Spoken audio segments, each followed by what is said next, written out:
자, 28번. 도시 공간 구조 이론에 관한 설명으로 틀린 것은, 자, 동심원 이론이 나오죠. 자, 1925년에 나타난 최초의 이론입니다.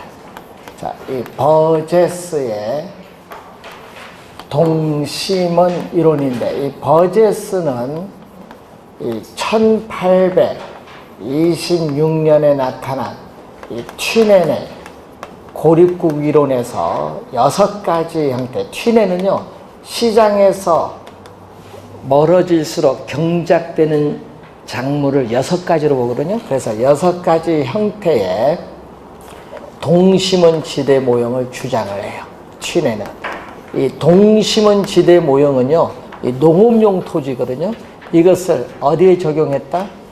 농업용 토지를 도시 토지 공간에 적용을 했어요. 그래서 튀넨의 이론을 응용해서 나타나는데, 이 버제스는 미국의 시카고 대학의 도시사회학자죠. 그래서 미국의 시카고를 대상으로 전개합니다.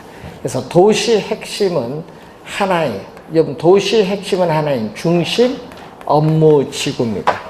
자, 중심 업무지구에서 밀려나서 퇴폐, 슬럼지구를 형성하는 점이지대인데, 점이지대는 요거 두 번째. 예? 그럼 세 번째는, 점이지대 용어 어려워요. 세 번째는 공장 근로자들이 거주하는 저소득 주택지역. 네 번째는 중상층 이상이 거주하는 고소득 주택지역. 밖에는 위성도시죠. 교외에 통근자들이 거주하는 통근자 지역, 통근자 지대입니다. 자, 이렇게 도시 핵심에서부터 어떻게 해요? 5개의 지구로 분화되면서 동심원상으로 외연적으로 도시가 성장된다는 이론입니다. 1번에 보시면은 동심원 이론에 따르면 저소득층일수록 고용기회가 적은 부도심, 여러분 도심 부도심이 안 나와요. 핵심이 하나밖에 없어요. 그래서 1번 틀렸어요. 그래서 저소득층일수록 어디 고용기회가 많은 도심 지역의 주거를 선정하는 경향이 있어요. 1번 틀린 지문. 2번 선형 이론인데 이 원을 변형했어요. 자, 이 동심원을 변형해서 1939년에 나타난 이론이에요. 바로 이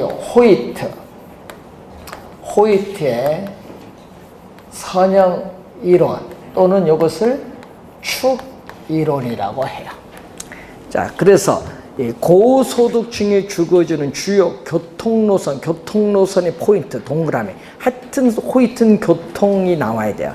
축을 해서 접근성이 양호한 지역에 입지하는 경향이 있죠. 그래서 도시의 핵심은 하나인데 교통의 축을 따라서 도심에서 이렇게 방사되는데 그 모양이 이렇게 무슨 모양을 띠고 있다?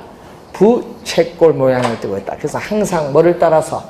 교통망을 따라서 도시가 성장을 하는데 그 모양이 선형하면 뭐죠? 부채꼴 모양. 하여튼 교통망이 지문에 뜨면은 호이트 이론이다. 2번 맞고 3번.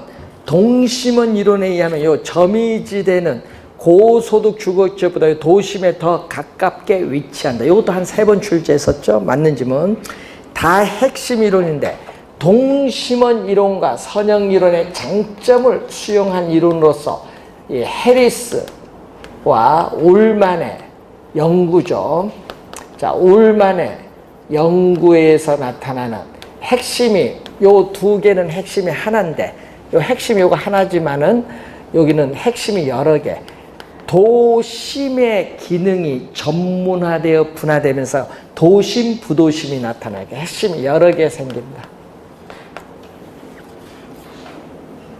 자, 하나의 중심지가 아니라 몇 개의 이산되는 중심지들로 도시가 형성이 됩니다. 자, 동심원 이론은 도시의 공간 구조를 뭘로? 도시의 공간 구조를 도시 생태학적인 관점에서 접근을 해서 설명한다.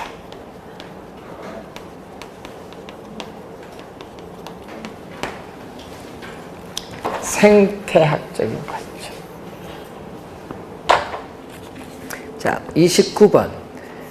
틀린 것은 경제 부문의 집적화에, 집적은 모이는 거죠? 집적화에 따른 이익이 시공간적으로 누적적인 인과, 원인 결과죠. 누적적인 인과 과정을 통해서 낙후된 지역까지 파급된다고 본다. 이것은 뭐가 되죠? 우리는 집적 경제, 집적한 경제의 효과. 자, 집적 경제의 효과를 말합니다. 1번 정답. 그 허드. 자, 여러분 허드라는 학자 많이 들어봤죠? 허드에 있어서 최소 마찰 비용이론. 허드는 장애물이 적은, 즉 장애물이 적다는 것은 매력이 어떻게 돼요? 높은, 장애물이 적은 매력이 높은 방향으로 도시가 성장한다는 최소 마찰 비용 이론을 주장한다.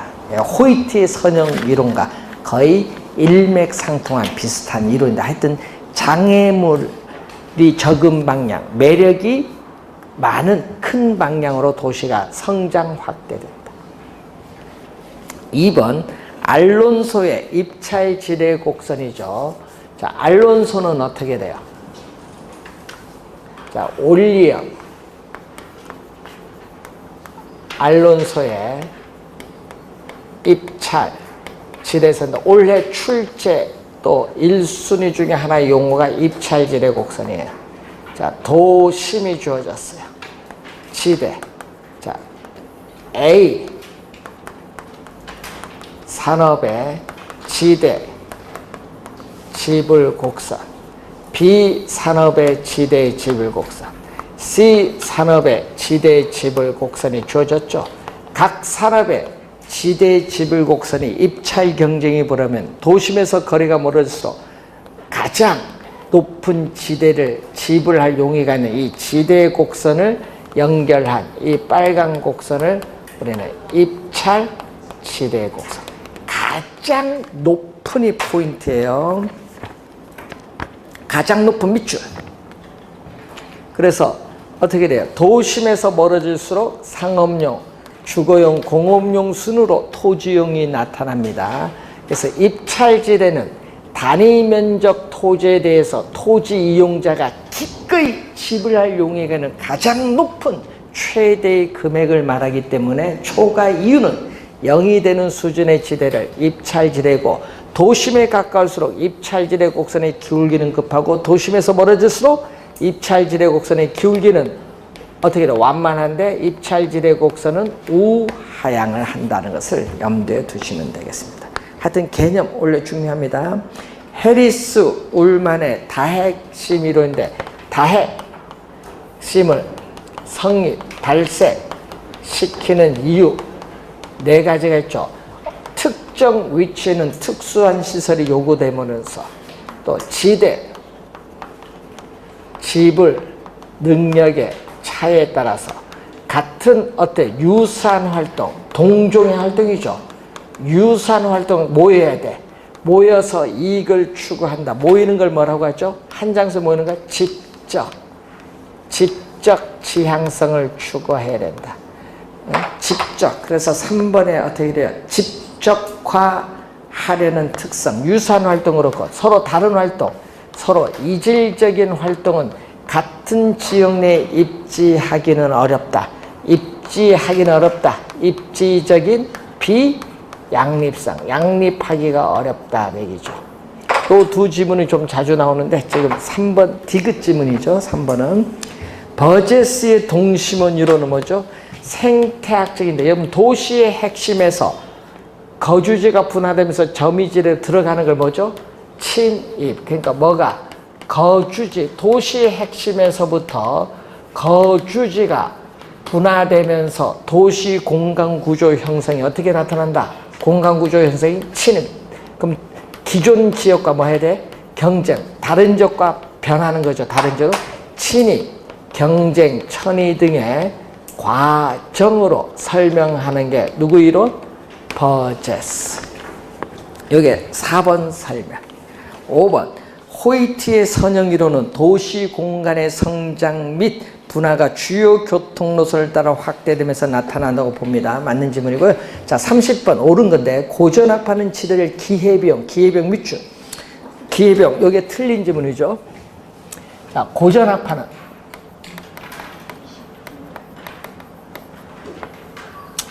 고전학파는 토지는 자연적으로 주어져 있는 물건이기 때문에 토지는 사용하여도 소모가 되지 않아요.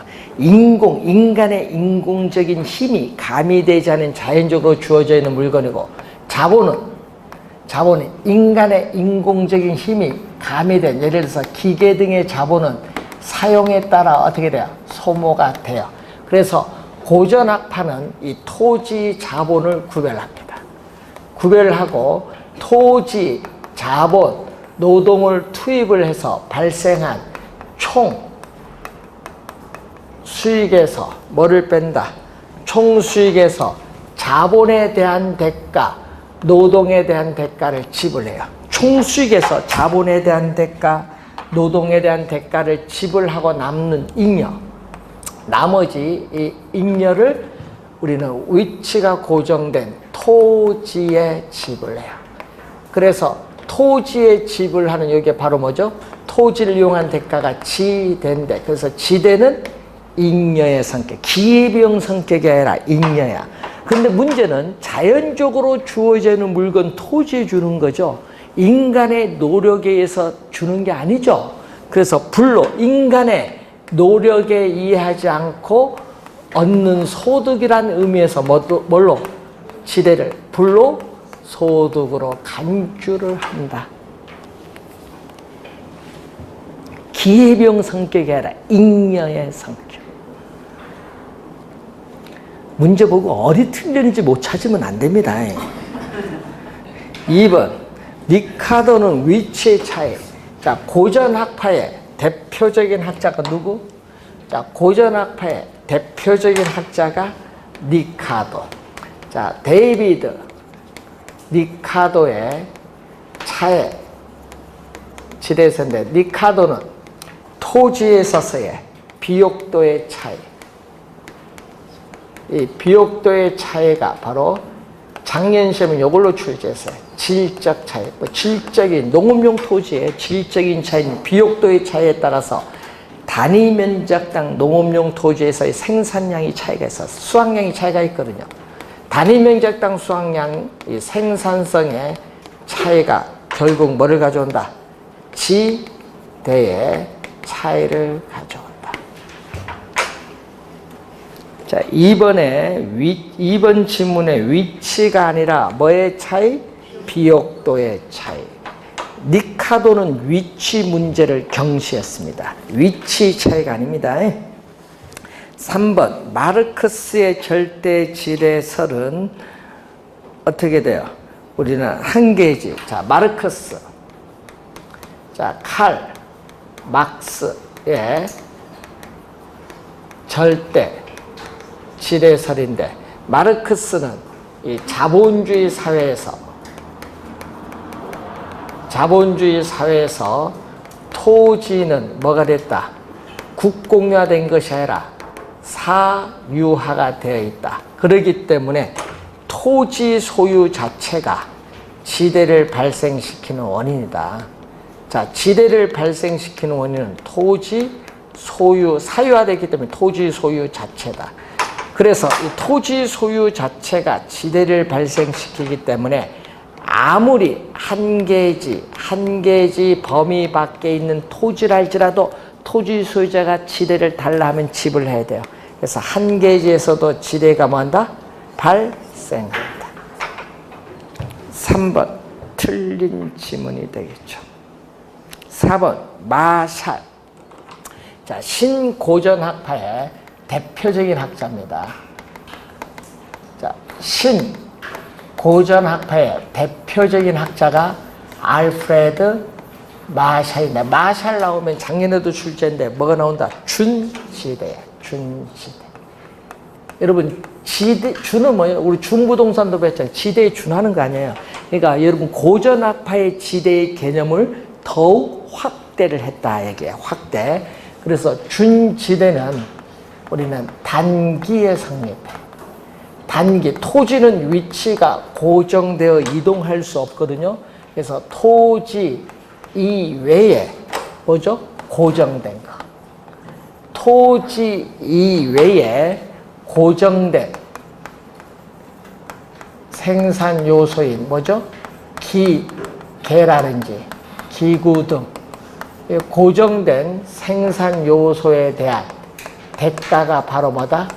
준지대인데, 준지대는 장기로 가면은 생산 설비를 확장 또는 축소할 수 있어요. 그래서 생산 요소가 가변적이야. 고정이 안 됐고 장기로 가면 가변적이기 때문에 준지대는 어떻게 돼? 발생하지 않는다. 준지대는 발생하지 않고 소멸돼요. 장기로 가면. 단기에 성립하는 게 단기. 4번 정답. 5번 해리스 울만의 다액이론에서 상호 편익 이익을 가져다주는 활동은 집합 뭐여야 돼요? 분산하면 안 되고 집적 지향성. 그래서 틀린 질문.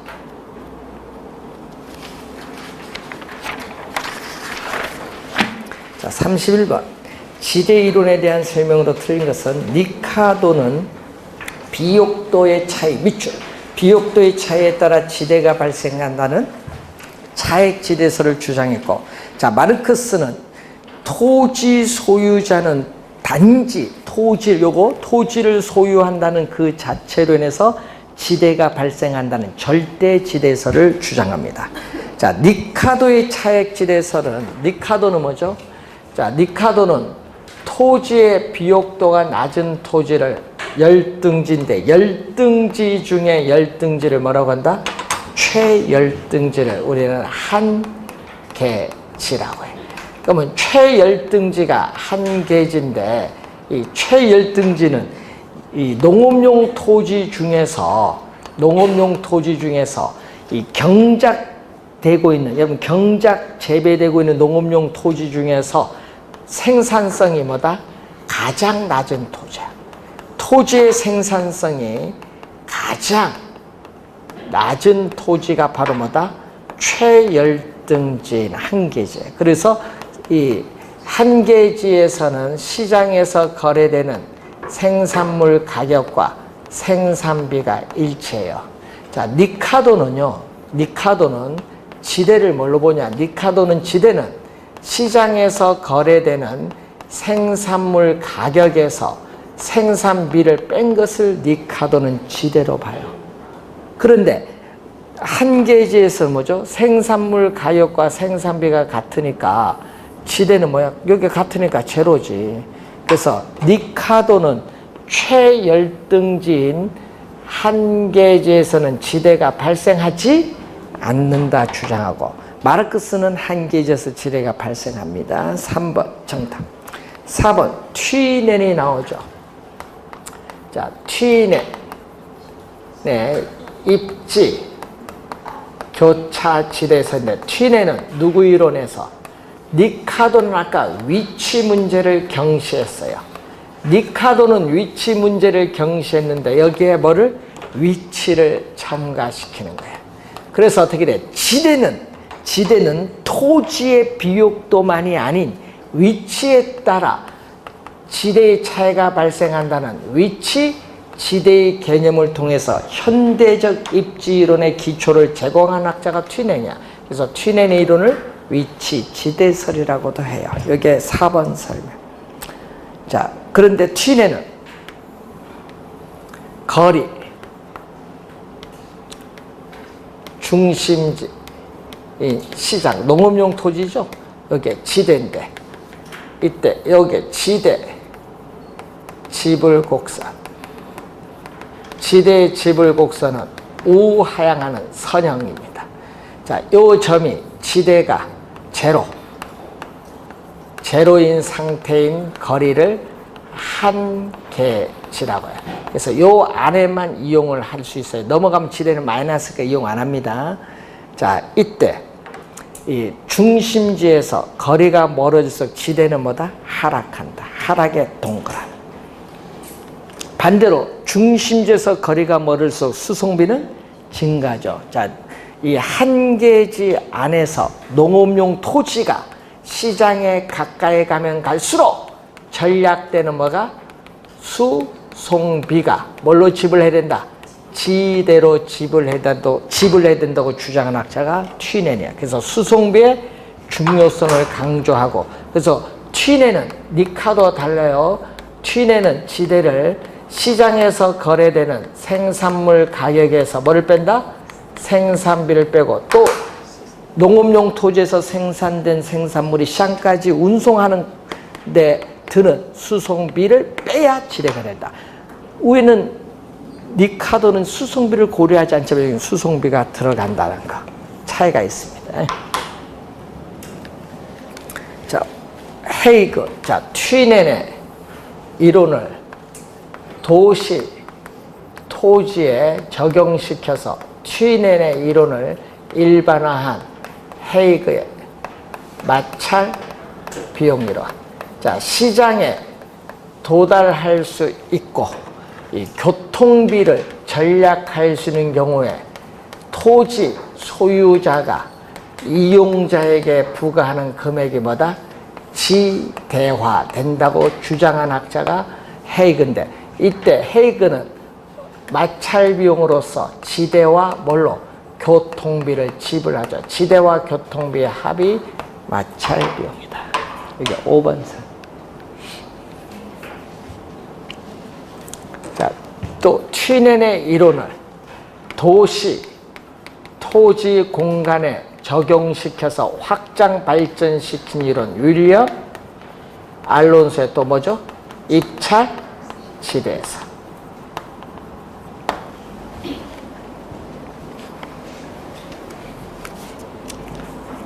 자, 32번.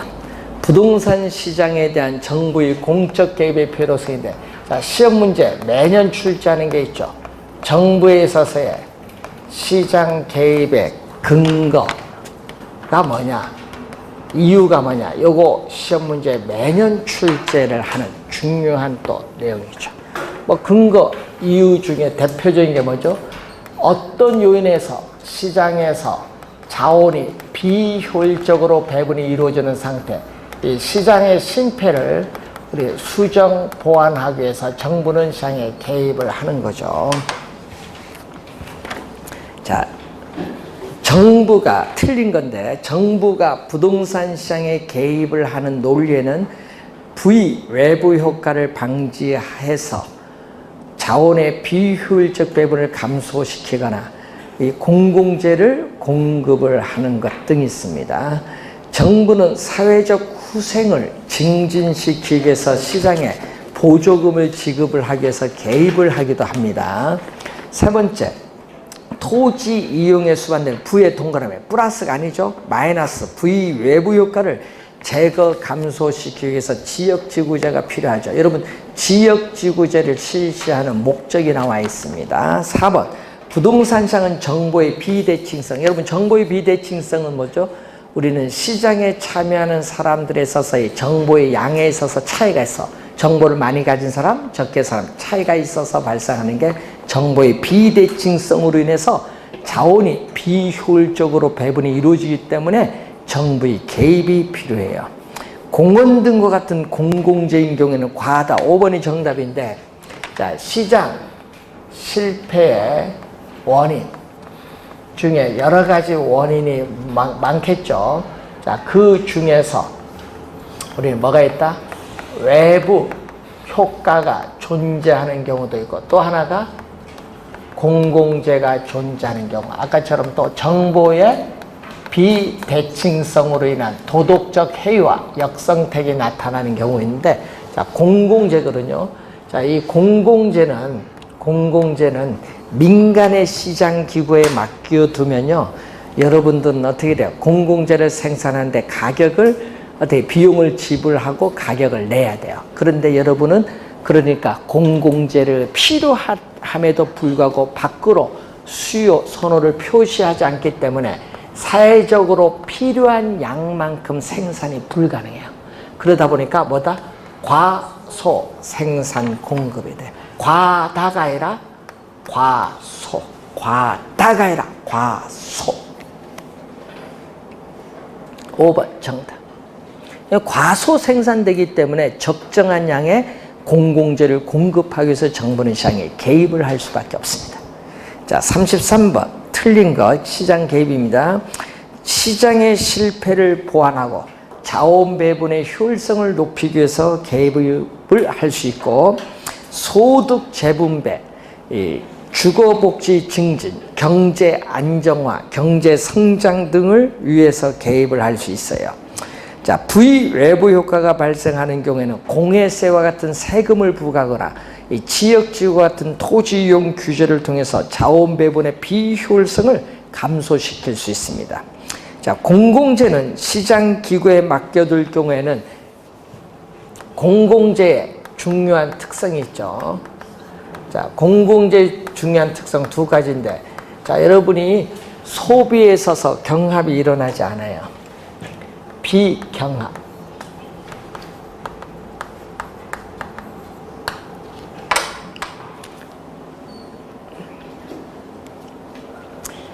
자, 여러분 쓰는 연필은 경합 일어나죠? 본인이 쓰면 다른 사람 못 쓰잖아요. 경합성이 있지. 예? 예, 경합성이 있어요. 또 연필을 쓰다 보면은 돌려가면서 쓰다 보면 뭐다? 연필이 닳아해져. 가치가 떨어져. 이런 게 경합성 있는 상품이야. 근데 공공재는 경합이 일어나지 않아요. 자, 여러분 TV 방송 시청 이미 완성된 프로그램을 여러분 송출받아서 보는데 누구든지 봐도 똑같죠? 만족은 경합이 일어나지 않아요. 그런데 또 본인이 소비를 하는데 다른 사람 소비를 어떻게 하는 걸 어떻게 배제시킬 수 있냐? 안 돼, 공공재는. 자, 여러분은 기상청에서 일기예보 하는데 여러분 배제시킬 수 있어? 안 되죠. 국방 배제 안 되죠. 배제시킬 수 없어요. 소비에 있어서 배제가 안 돼. 비배제성.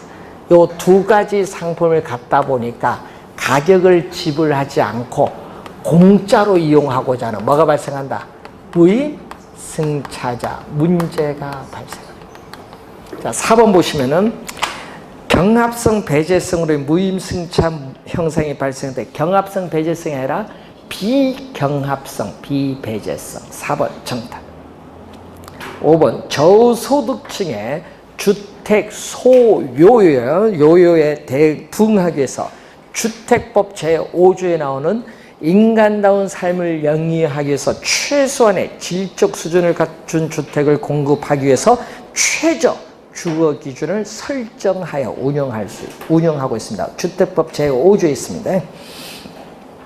자, 4번 정답. 34번 부동산 정책에 관한 설명으로 옳은 것을 모두 고른 것. 자, 부의 외부 효과가 발생하면 님비다. 자, 외부 효과는 시장에서 가격이 결정되는데 시장 기구를 통하지 않는다. 그러니까 시장 내에서 가격이 결정되는 것이 아니라 시장 경계 바깥 외부에서 가격이 결정돼서 외부 효과죠. 자, 통하지 않고 거래의 당사자가 아닌 제3자에게 뭐죠? 의도하지 않은 뭐를 줄 수 있다? 편의 이익을 줄 수 있는데 이에 대한 대가를 받지 못하거나 손해를 입혔는데 그 손해에 대해서 또 대가를 지불하지 않는 형상인데 이익을 줄 때는 요거는 플러스 외부 효과 또는 긍정적 외부 효과, 외부 경제. 또 부의 외부 효과는 외부 불경제 또는 부정적 외부 효과라고 해요. 자, 외부 효과는 크게 둘로 나눠 볼 수 있어요. 나눠 보는데 또 외부 효과는 뭐에서? 소비 과정에서 발생하는 경우도 있고 또 뭐에서?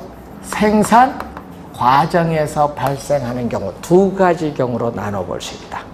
자, 이때 부위 외부 효과가 발생하면요. not in my back. 나의 뒷마당에서는 위험시설, 혐오시설, 공해시설이 들어와서는 안 된다. 님비 현상을 발생시켜. 지역 이기주의 현상. 정의 외부 효과는 뭐죠? Please, in my 프로냐다. 나의 앞마당에는 공공 편의시설 들어오는 거 좋습니다. 예, 이걸 우리는 핀피 또 형상을 발생시켜요. 기업, 부위 외부 효과가 발생하면 뭐가 발생한다? 님비 현상이 발생한다. 자, 여러분이 정부가 30만 주택을 공급한다고 추석 전에 뭐 발표하겠다 뭐 하고 뭐 하는데 뭐 발표하는 건 좋은데 여러분 여기 여러분의 관련 있지? 광명하고 이쪽에는 광명 요 옆에 시흥 부천 쪽에 그런 데 다 풀 거 아니에요. 예? 풀고 기존에 보금자리 주택 지정 해제된 거 거기 다시 재지정하는 거예요. 예? 예? 예? 다시 재지정해서 공급을 하겠다는 얘기예요. 예? 이쪽은 가격이 너무 많이 오르니까 광명 부천이. 예? 그러니까 거기 예? 한번 잘 확인해 보세요. 시험 끝나시거든.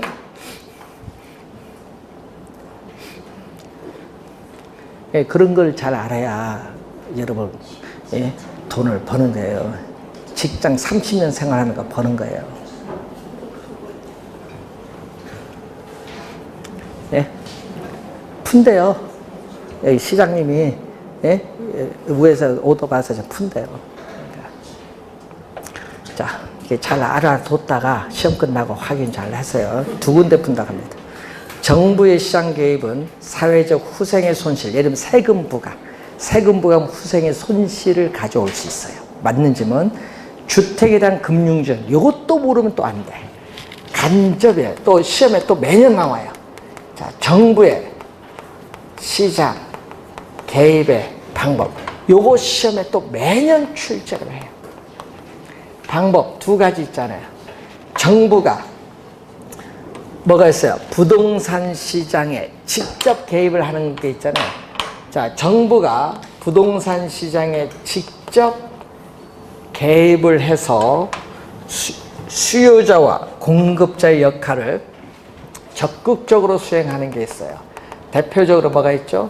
우리는 대규모 개발 사업의 공영 개발, 또 토지 수용이라든지, 또 공공주택, 지금 우리 아까 얘기했던 공공주택 공급한다든지, 또 시험에 많이 나오는 올해도 출제 예상되는 토지은행제도 또는 토지비축제도, 뭐 도시개발사업, 공공임대보유제 등 많죠.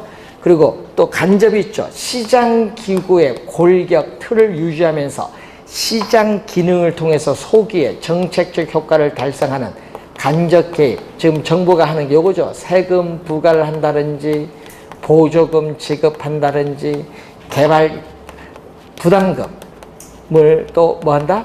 부과를 한다든지 행정상 또 금융상 지원을 한다. 이렇게 금융상 지원 규제 요즘 뉴스 많이 나오잖아. 뭐 우리가 LTV, DTI 이용한 거 금융기관을 통해서 정부가 간접적으로 개입을 하는 겁니다.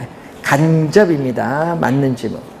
네 번째, 제2종 전용주거지역은 공동주택 중심 밑줄. 여러분 전용이 나오면 공동주택이고 일반이 나오면은 중층주택 중심이야.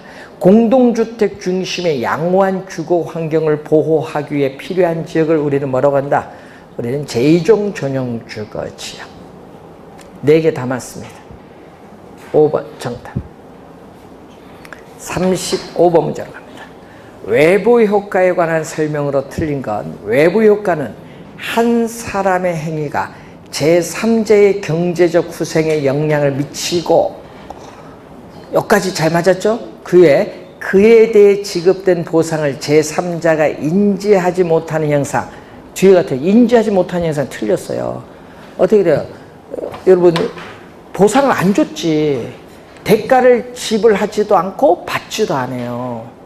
인지하지 못하는 현상이 아니에요. 틀린 질문. 1번 개념이 틀렸어요.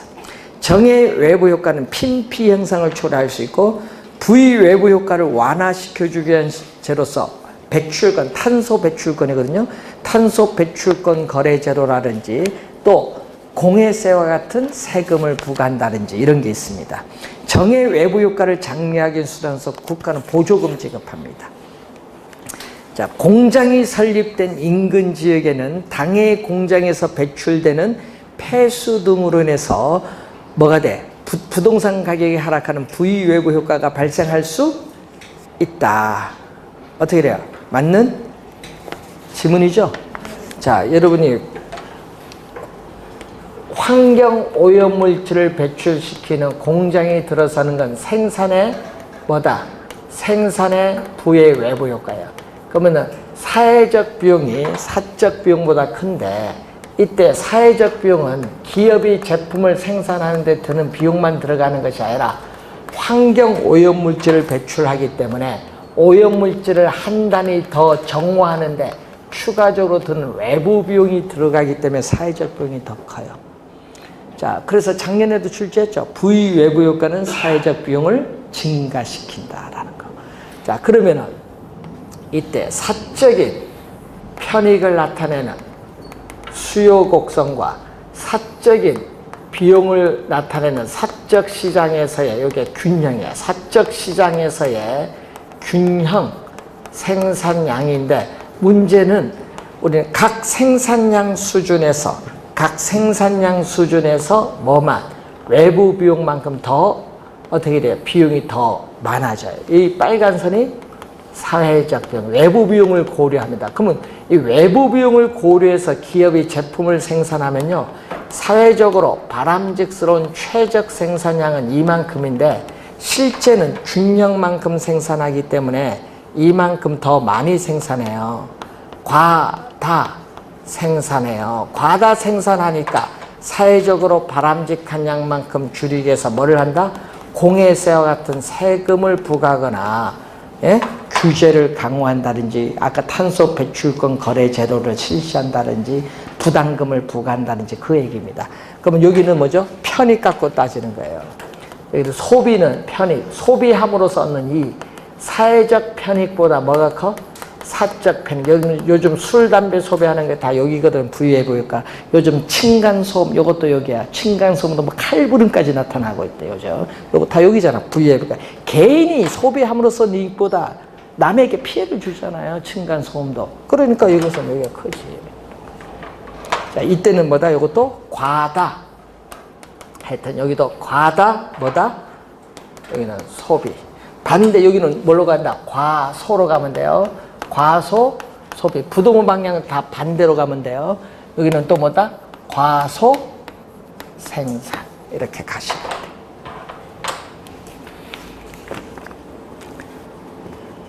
(36번) 용도 지역 지구지에 대한 설명으로 틀린 것. 우리 공법상의 지문이 많이 나옵니다. 사적 시장이 외부 효과에 대한 효율적인 해결책을 제시하지 못할 경우에 정부가 부동산 규제의 한 방법으로 채택할 수 있는 게 지역지구제. 1번 맞고요. 자, 시, 도지사는 도시, 군 관리계획 결정으로 주거지역을 세분화해 지정할 수 있는데 공동주택 중심의 양호한 주거 환경을 보호하기 위해서 필요한 지역은 제2종 전용이야. 일반이 아니라 전용. 제2종 일반은 뭐죠? 중층주택 중심의 어떻게 돼요? 우리는 환경이죠. 중층주택 중심에 있어서의, 그래서 공동주택 중심이 아니라 중층주택 중심이 나와야 일반 주거죠.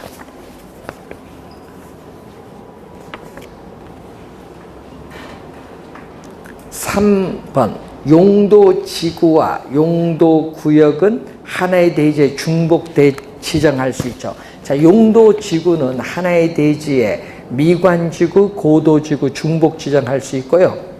자, 여러분 용도지역도 개발제한구역 내에 도시자연공원구역 지정할 수 있습니다. 그러니까 중복 지정 가는데 용도지역은 안 돼요.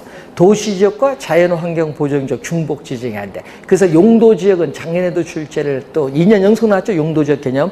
서로 중복되지 아니하게 도시관리계획으로 결정하는 지역이 용도지역입니다. 하여튼 하여튼 잘 봐두셔야 돼. 용도지역은 몇 가지? 네 가지. 어떻게 돼요? 도시지역, 관리지역, 농림지역, 자연환경 보존지역 네 가지로 구분하고 도시지역도 세분되면은 주상공록으로 갑니다. 자, 37번. 자, 작년에도 출제를 했는데 정책수단 5개 놓고요. 틀린 거 찾아내라 물어요. 틀린 거 찾아내. 그럼 정책수단 5개 뭐 나오느냐? 그런 걸 잘 봐야 돼요. 자, 1번은 뭐죠? 37번에 1번은 주택법이에요. 자, 요즘 뉴스에서 많이 나오네요. 주택법에서 투기과열지구 지정을 합니다. 자, 여러분 광명 투기과열지구죠? 지정됐잖아요. 예. 그래서 투기과열지구 안에서 사업주체가 건설 공급하는 주택에 입주자로 선정된 지위에 대한 전매 제한 조치를 취할 수 있다. 자, 그럼 광명시의 어떻게 돼? 투기과열지구로 지정이 되면요, 분양권 전매 제한 조치가 되는 거예요. 아파트 분양권 전매 제한 조치가 된다 얘기입니다. 자, 두 번째, 토지 선매입니다. 선매는 미리 매입하는 거예요.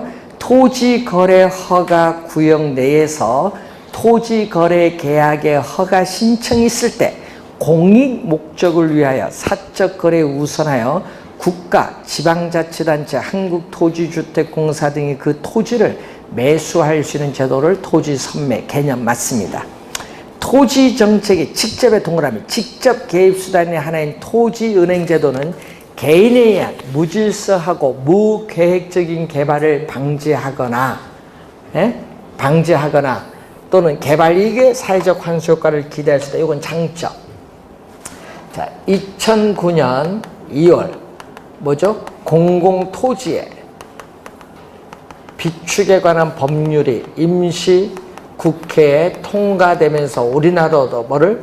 공공토지를 비축을 하고 있죠. 비축을 하는데 우선 토지 시장의 안정을 위해서 수요 공급 조절용으로 비축을 하고 있다든지 산업단지 조성 용지와 같이 또 공공개발용으로 비축을 하고 있는데 이 비축은 지방자치단체에서 어떻게 돼? 비축을 관리하는 것이 아니라 한국토지주택공사에서 법적으로 토지 비축 업무를 부여받아 현재 수행하고 있고 시험 문제는 올해 개념이 많이 나와요. 개념. 비축은 현재가 아니라 뭐죠? 미래야, 미래. 미래의 용도를 위해서 미개발된 토지를 저렴한 가격으로 대량으로 매입을 해요. 그래서 미래의 적시에 공공시설의 용지를 공급해 주거나 민간에게 비싼 가격으로 매각 임대하는 제도인데 주의해야 될 것은 강제 수용을 하는 게 아니에요. 비축할 때 강제 수용해서 비축하는 게 아니라 뭐다? 협의해야 돼. 협의. 토지에 양도하겠다는 의사표시가 전제가 돼야 돼.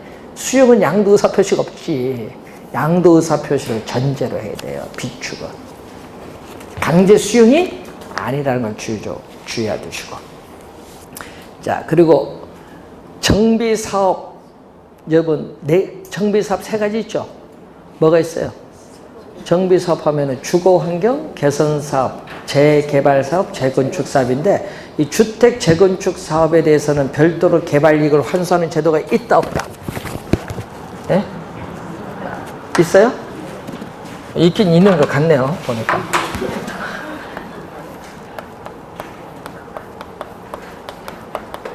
재건축 초과이익 많이 들어봤어요.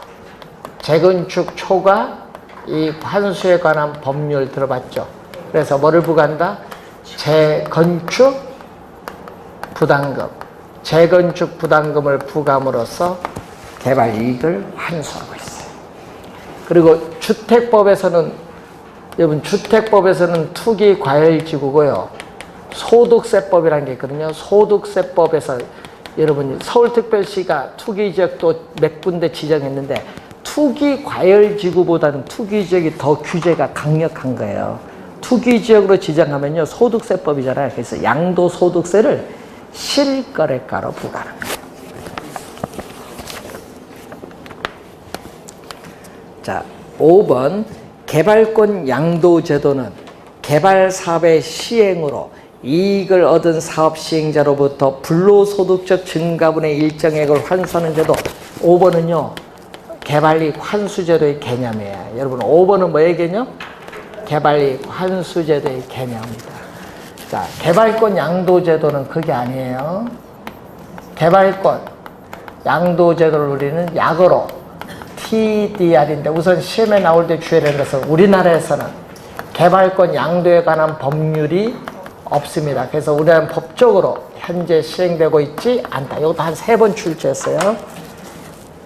자, 그래서 뭐를 우리가 하냐 하면 형평성 문제를 완화해요. 오늘 이 형평성 문제를 완화시켜주기 위한 제도다. 완화. 뭐에 대한? 효율성과는 관계없다. 형평성이다. 자, 개발 지역과 보전 지역인데, 보전 지역은 말 그대로 토지 자원을 보존해야 되니까 이 빗금친 부분은 개발을 못합니다. 개발을 못한다. 그럼 보전 지역의 토지 소유자는 어떤 문제가 있다? 개발 제한에 따르는 의도하지 않은 뭐를? 우발적인 손실을 입게 되고, 반대로 개발 지역의 토지 소유자는 개발로 인해서 또 의도하지 않은 우발적인 이익을 얻기 때문에 형평성의 문제가 발생한 걸 완화시켜주기 위해서 TDR을 도입을 한 거죠. 그래서 이 보전지역의 토지 소유자로부터 소유권과 개발권을 분리하는데, 개발권은 필요가 없어요. 이 지역은 소유권만 있고 개발 못하니까 개발권은 어떻게 돼요? 가만히 뭐 있어봐야 아무런 의미가 없는데 팔아야지. 그래서 뭐를 통해서? 개발권을 시장을 통해서 개발 지역에 법정 허용 용적률 이상 원하는 토지 소유자에게 매각함으로써 우발적인 손실에 대한, 요거에 대한 뭐죠? 보전을 받는 제도를 TDR, 개념 또 시험 지문에 자주 출제를 합니다. 틀린 건 몇 번? 5번 정답. 자, 잠시 쉬고 주택정책하고 조세정책 두 문제 나오는 걸 하고 투자 이론 들어가겠습니다.